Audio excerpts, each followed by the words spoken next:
third episode of Krewe Chats. I don't know if it started yet, but welcome to Krewe Chats. On the last episode, we discussed data management at a high level.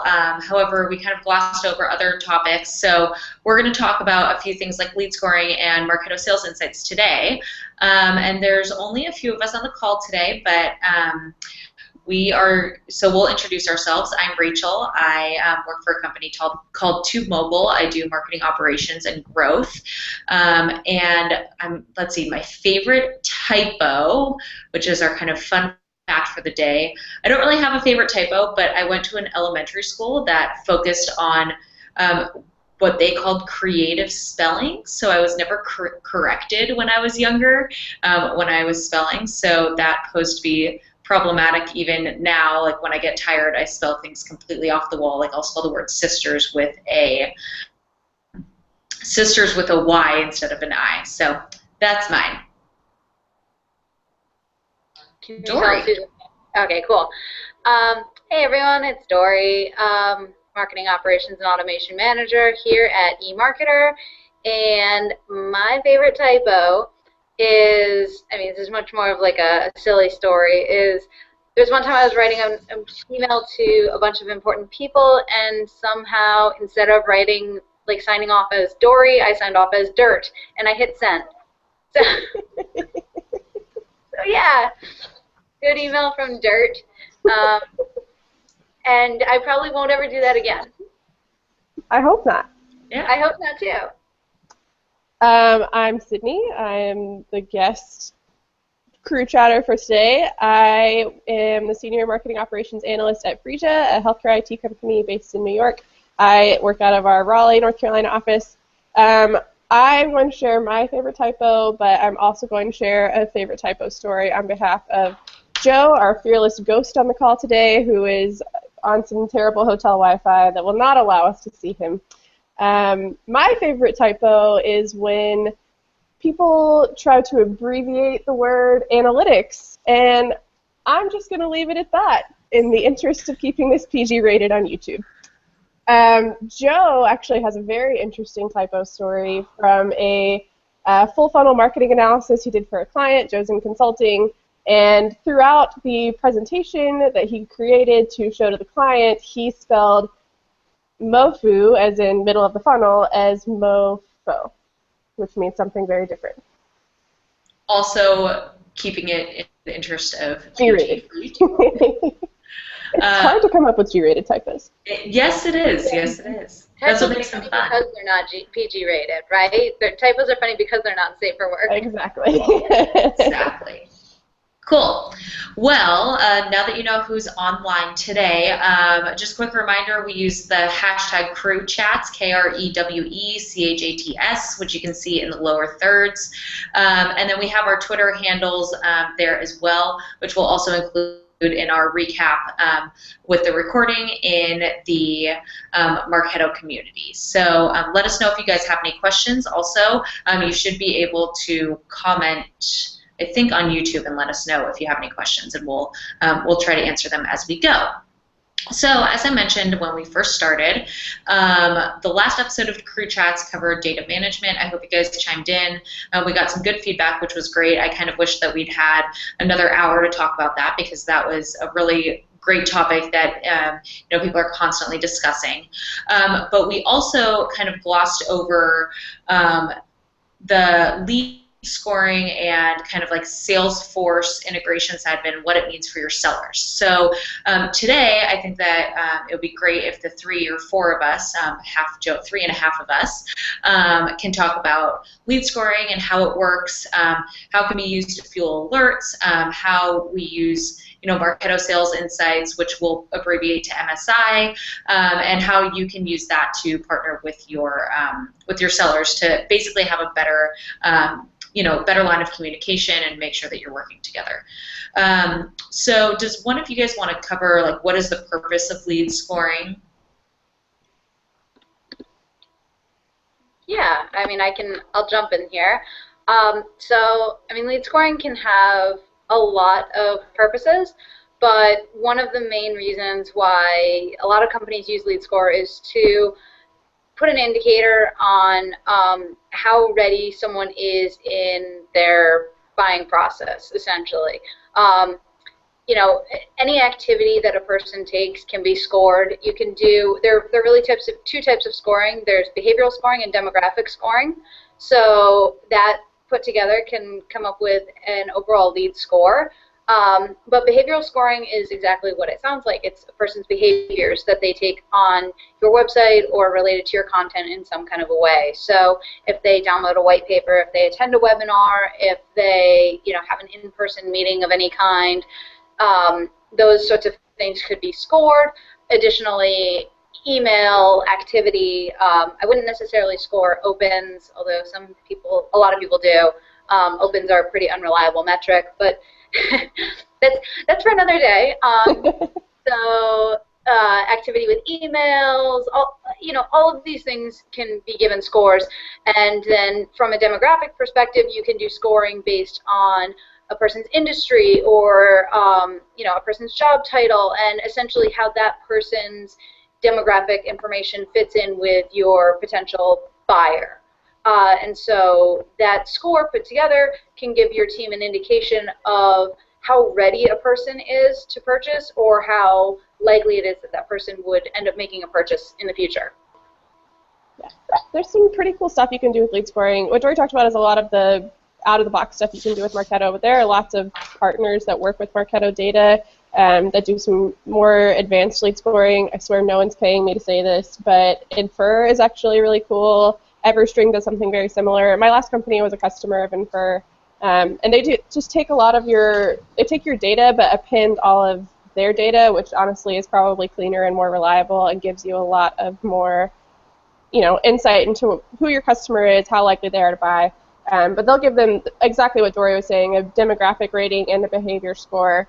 So what we were using that to do is, if our demographic rating was an A, then we want those people to go to sales much quicker than someone who's a D. We just don't want to spend as much time with that kind of customer. Yeah, that makes a lot of sense. And let's talk about like how you set up lead scoring. So like tokenized lead scoring. How do you decide what's important? How do you decide what what level score you're going to get to? And my company is actually going through this right now, where we're we set up kind of an arbitrary lead score when we were on HubSpot, a couple of years ago, and then when we switched over to Marketo, we kept a similar lead score to what we had before, and we added in Marketo's demographic scoring as well, because HubSpot didn't do that. But one of the things that we realize now is that our scoring was kind of skewed. So we were originally doing things like scoring for email opens and scoring for email clicks and stuff, which, like Dory mentioned, are definitely not the greatest way to score people and get them through your funnel and prime them for sales. So I'm wondering, just across the board, like what do you guys how do you guys make the decisions on what you guys score? What how many points you give per action or whatever. Right now, we're kind of trying to analyze our data, see how many emails on average are clicked before an opportunity is opened, or how many phone calls happen before an opportunity is opened or closed or whatever, and score based off of those things. Because if we can figure out, on average, the number of phone calls that the person gets, or the number of demo requests or form fills that they have, then we're able to score them better and give the right people over to sales. Yeah, so we're actually in the middle of doing this exact same thing. So we've had lead scoring set up, and we've only had Marketo at the company I'm at now for about a year. And we had scoring set up by a consultant when we first started, but it was kind of we'd never used lead scoring before. No one was really that familiar with it. It was kind of just get something in place and we'll reevaluate later. So we're looking at, what points are we giving people for things that are actually not really a great indication of buying. One thing that we learned is we were actually scoring really, really high for demographics when really what we learned is one thing we should be considering in our demographic scoring is there are certain things that we really don't need to score for demographically, because if someone doesn't have those qualities, they're not a customer. So we're never going to sell to them. So we shouldn't give someone negative points for not being those things. We should just indicate that they will never buy and they're no longer part of our marketing. So for example, one of the things we were scoring based off of was market. If they were a market that integrates with our software, then we were giving them, I think, 8 points, but our MQL threshold was 20. So it didn't take very long when their demographic score was getting up to 10, 12, 15 for them to become an MQL, and they really hadn't engaged with much yet. That's interesting that you say that, Sydney, because we actually we do an aggregate lead score, but we also have them visible separately because we want, and we kept our demographic scoring actually very simple, so that there were only really like 3 or 4 different tiers essentially that a person could get to using all of the things put together. And essentially what that meant was that it was easier for our teams to say, hey, this person has a demographic score of 45, so therefore they are, you know, a C-level at this type of company, and they are, you know, either a brand or an agency or something along those lines.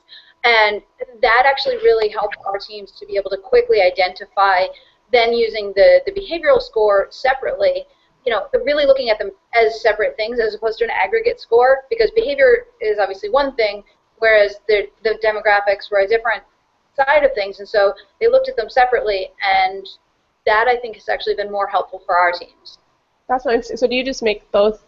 So I guess all 3 scores, the aggregate score, the behavior score, and the demographic score, are all available on the Salesforce contact layout? Yeah, the aggregate is actually far less important to us overall, just because we really, we have said that a person's, what they say and what they do and what they are 2 totally different things, and you can't really ever put those 2 together. Yeah, it's actually interesting because as we're moving into this ABM model, for anybody who doesn't know, account-based marketing is what ABM is.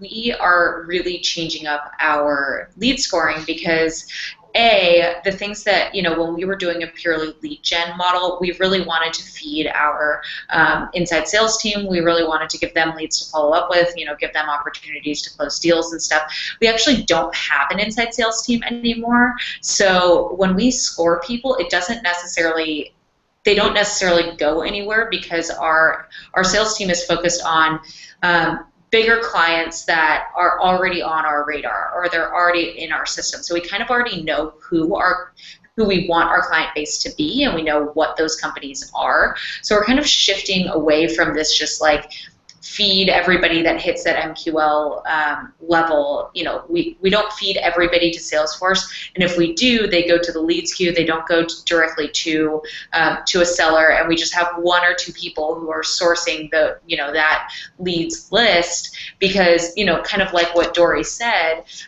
behavior can tell you one thing. I mean, we get people who, you know, download research reports and stuff like that all the time, but aren't necessarily gonna be, you know, they're not necessarily a good contact for us. So, you know, just because somebody comes and downloads a resource doesn't make them an MQL. Like I had a colleague that said every single person who attends one of our webinars should be automatically fast-tracked to an MQL. And that's just not the case, you know, because you have people from all over the place that are maybe interested in a specific topic, but it has nothing to do with what their job is or what their company does or whatever. They're just interested in it for whatever reason. When I get requests like that, I like to think about when I was evaluating a Marketo purchase for a company I used to work at when we were, you know, looking at different marketing automation systems. If I attended one of their webinars, does that mean I can't wait for some salesperson to call me and ask me about it? No, I was doing some general product research. So when I get, and I've gotten the exact same feedback. You know, it's more like ad hoc. Different marketing managers or salespeople will say, you know, send me all the leads from this webinar. Well, we're going to put them in marketing, and the lead scoring will take care of it. You'll get them when they're ready to talk to you. We actually never push someone to sales based on their score. We have, I shouldn't say we never push them to someone to sales based on their score, but we never require, like we never mark them as an MQL based on hitting a score threshold, because we also have tons of free content I mean, that's what we do. And so someone accessing our content is not an indicator of them being ready to purchase or interested in purchasing or talking to sales in any way. So, you know, our MQLs are only our hard inquiries. And so we have things like best bets that somebody could say, hey, this person has done a lot of things. Maybe I should be reaching out to them, especially if they're, you know, in a company that looks like it would be a good fit for us. But we don't have any requirements around sales reaching out to those people specifically, or internally we're not identifying them as people who marketing has brought to sales. Right. That's interesting that you say that, because we're actually talking about moving to that exact same kind of model where all of our MQLs are just hard inquiries.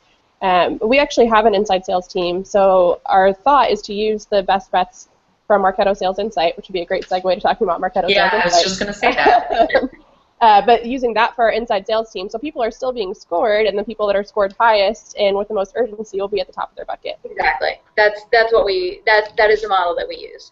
Nice. Cool.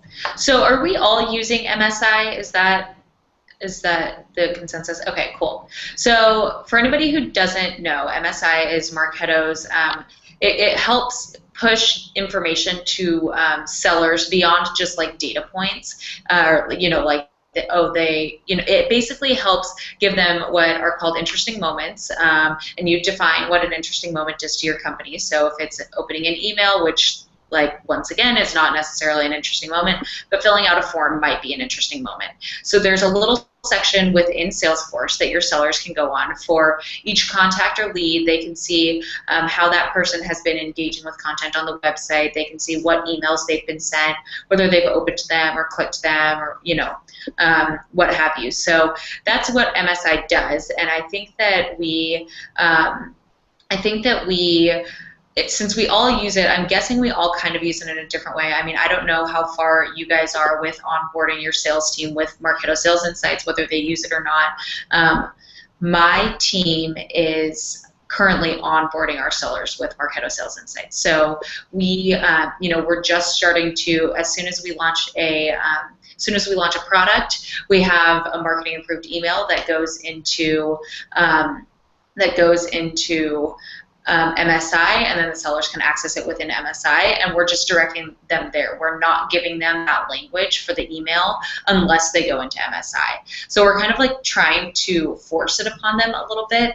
What they're really concerned about right now is, do these emails that I sent within MSI track on my activities? Because their activities that they log for each contact or lead, those contribute to their compensation. So, there's just a lot of stuff that goes on right there. So as a note, MSI doesn't automatically log an email in the contact or leads activity records. So you have to set that up as a separate smart campaign on the Marketo side. So just keep that in mind. You can just log it. I think that the trigger is just sales email sent, and then oh my gosh, why am I blanking? The flow. That's the trigger. The flow, thank you. Oh my gosh, sorry. Friday afternoon, guys. The flow is just create task within Salesforce on that lead record. So you can check the task as complete as well, and then it won't show up on your seller's task list either. Rachel, that is so smart. I have had the exact same problem. I'm trying to get them to send through MSI. You can turn on it. It will log in their Salesforce activity. You can turn it on in the admin in Marketo, but it will only log one activity per type per day. So if someone emails the same person multiple times in one day, it's only logged once. Which, Marketo, shameless plug, vote for my idea in the community. We should fix that because that's a major problem. I saw that yesterday, actually, when I was looking things up. Anyway, we're actually onboarding our salespeople with MSI as well. I posted a presentation that I made for my sales team in the community. It's mostly full of GIFs, which are hilarious, so feel free to repurpose that. Anyone that's also onboarding their team with MSI. I've found it to be easiest to kind of take it in baby steps. So, the presentation that is in the community now is I taught them what interesting moments are, where you can check someone's scoring, where you can see email messages that marketing has sent them, as well as where you can see emails that you send them through MSI. And it's been good. Like, just training them to pay attention to that section on a Salesforce contact is where you need to start. And I also built I don't know if you guys have this, where they can suspend someone from marketing for 30 days. I built that in there as well, since we're marketing, like all of the contacts that they work are in our nurture as well. I'm giving them the ability to say, like, no, I'm about to do a demo with this person. I don't want you to talk to them until I'm done. But I built that where you can do a campaign as requested through Marketo Sales Insight. Cool. How about you, Dora? Do your sellers actively use MSI?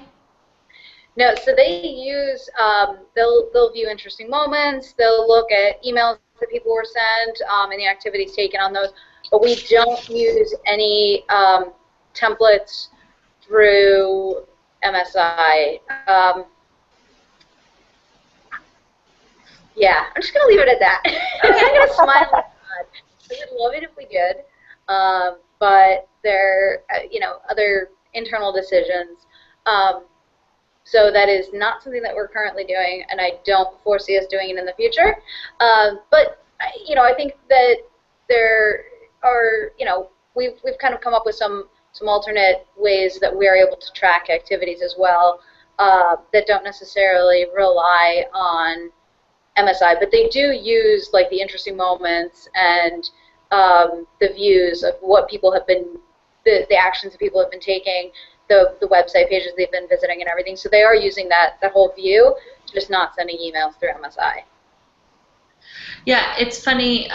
It's interesting to hear different people and how different companies use MSI, because I do know that sometimes, there are some things that I don't want to put in MSI as emails because I would rather send them from Marketo itself and not give sales the control over that. But I do know that one of the benefits, like when we were onboarding with Marketo and we saw MSI, we definitely wanted that for our sales team because, sellers are constantly asking, well, I don't know what what emails my clients are getting. I don't know what, that kind of stuff. And that's a completely other topic. But at least with MSI, they can go in and see their leads or contacts' latest activities. Like Dory mentioned earlier, best bets are really important as well.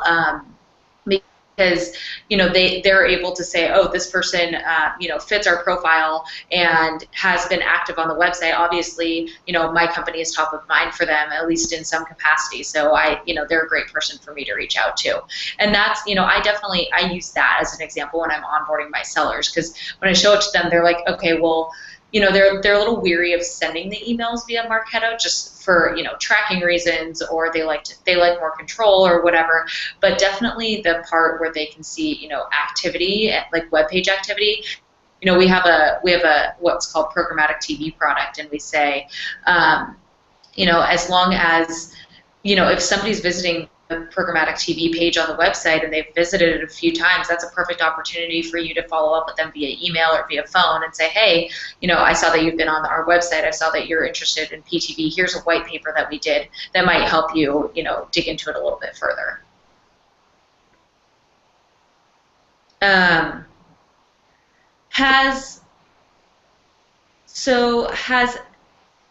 Sorry, I'm telling you, it's Friday and my brain is like completely off.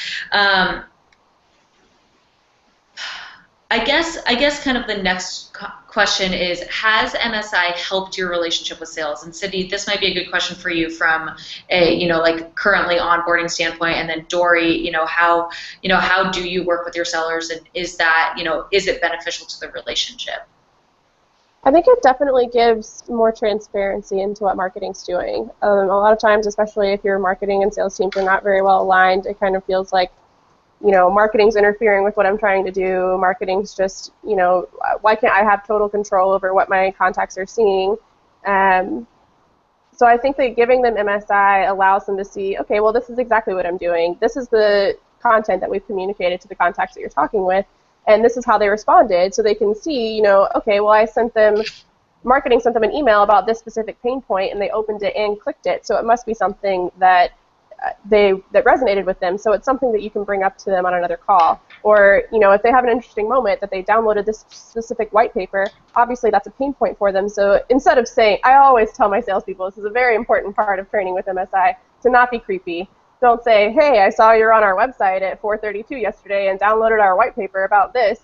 People don't like to hear that. Everyone knows that Big Brother is real and that everyone can see what you're doing at all times, but no one likes to hear about it. So just leave it very open-ended. If I downloaded an ABM white paper from Marketo and my customer account manager called me and said, I was wondering if you were interested in our ABM product, that would make me much more likely to a conversation rather than, hey, I saw that you downloaded our ABM white paper at 4:32 yesterday. Can we talk about when you're going to buy it? Number one lesson, don't be creepy. I agree. So we only have like 4 more minutes, so I don't want to get too deep into anything else. A couple things that we skipped over that we can always come back to are, we didn't talk about alerts, and I'm thinking maybe that will be a better discussion for a different time, because I think that we could go, there's a million different ways that you can use alerts. But if we want to circle back to the tokenized lead scoring just for a minute, what is it? How is it used? If one of you guys want to take that on. Okay. Either one. Sydney, you go. Okay, I'll start. You finish. Yeah. So I'm actually rebuilding our lead scoring right now. Tokenized lead scoring, as I understand it, is rather than hard coding your lead score into every flow step, say change score 5 points for filling out a form or whatever, because you'll be changing your aggregate score and your behavior or demographic score, whichever one you're working with, in the same flow step. But let's say you decide, okay, 5 points is too much for filling out a form. They're getting the sales way too quickly. It's actually not a great indication of likelihood to buy. I want to lower that to 2 points. Rather than having to go into every flow step and change the score, you can just change it in your token that you built in your scoring program. Yeah, it's a big reason to use tokens just across the board. Tokens make everything better. Say you have a base price for your product or something, and you change that in every single email that you're sending out, or anything that could potentially be used multiple times, just tokenize it. We can do a whole episode on tokens. We should do a whole episode on tokens. We absolutely should. We probably should. I also think that I can take a screenshot of our lead scoring token setup. It's funny because the guy that ran our HubSpot, his brain works very much like HubSpot versus my brain that works very much like Marketo. So when he came in and he heard about tokens, he had, I think it was something like 90 tokens, and he didn't understand like why, we had like an action, and then we had like low, medium, and high, and then we have a token for each like low, medium, and high. But he was like, okay, well, if he did a token for each action, and it was just like really crazy. I wish I might have taken a screenshot of it. And so when I went back to reorganize his tokens and stuff, I cut them down from like 90 tokens to like 30, from 90 tokens to like 30 tokens. It really it just kind of depends on how your brain is. I highly, highly, highly recommend getting used to using tokens. So if you're not already using tokens for your lead scoring and everything, do it. Just do it. It'll make your life so much easier. And keep it simple. There's no reason most of the time for these things to start out as super complicated things. If you start out simple, you're much better off, and you'll be able to get to that point of at least identifying what's useful, what's not useful much more quickly, and then you can, expand from there and grow from there. Absolutely. I was going to say the same thing. If you just, start small, keep it simple, you can always add something to your lead scoring later, but it's much more confusing to take it away, and people have already been scored for it. Always start small, keep it simple, grow from there. For sure. Cool. Well, thank you so much. We are right at that closing time. So once again, I am Rachel, and I will see you next time, ladies. Woohoo! Go ladies. Cool. Alrighty. And Joe. Sorry, Joe. And Joe. Sorry, Joe. Sorry, Joe. But it was a good lady crew chat. It was such a good lady crew chat. Maybe, I'm all about the lady crew, so I'm a fan. Great. Well, we'll catch you guys again in 2 weeks. All right.